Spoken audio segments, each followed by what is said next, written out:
مادتين لو شفتيهم على اي منتج للبشرة استخدميه على طول، سواء كان المنتج ده كريم او سيرم او جل. اول مادة دي اكنها شركة مستحضرات تجميل لوحدها، اللي هي الكافيار اكستراكت او مستخلص الكافيار. بيعمل ايه؟ بيقلل العجز الناتج عن طريق الشمس.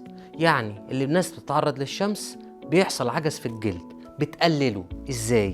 ان هي بتساعد على افراز ماده مهمه جدا جدا جدا جوه الجلد، اللي هي الاديبونكتين. الماده دي بتعمل 3 حاجات: بتنظم عمليه التصبغ بتاع الجلد، وبتحفز انتاج الكولاجين، وبتعمل اهم حاجه في الدنيا للناس اللي بيحصل لها ايجينج في السكين، اللي هي بتوقف اكتر انزيم بيدمر خلايا الكولاجين، اللي هو الام ام بي. الانزيم ده بيطلع في الجلد بعد التعرض للشمس لاي حد. الماده دي اللي جوه الكافيار اكستراكت بتوقفه تماما. ده غير ان هو بيحسن ترطيب البشره، وانا قلت قبل كده كذا مره تجاعيد يعني ترطيب.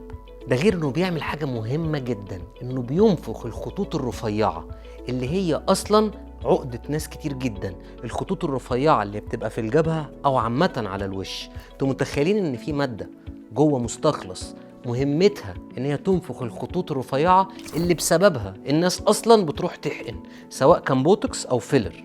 ده غير إنه مضاد أكسدة، ده غير إنه بيعزز ليونة الجلد، فبيشتغل على الإلاستين وبيقلل التهابات الجلد، اللي أصلا الالتهابات دي اللي بتعمل الغمقان.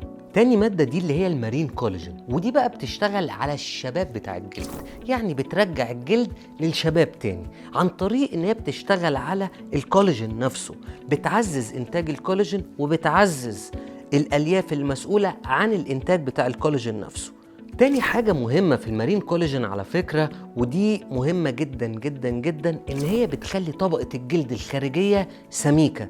ودي مهمتها كذا حاجة، غير ان هي بتحافظ على الترطيب، وغير ان هي بتشتغل على عدم خروج الترطيب بتاع الجلد لبره. بتعمل حاجة مهمة جدا، لما انا ازود الطبقة الخارجية بتاعت الجلد واخليها سميكة تخلي الخطوط تختفي تماما.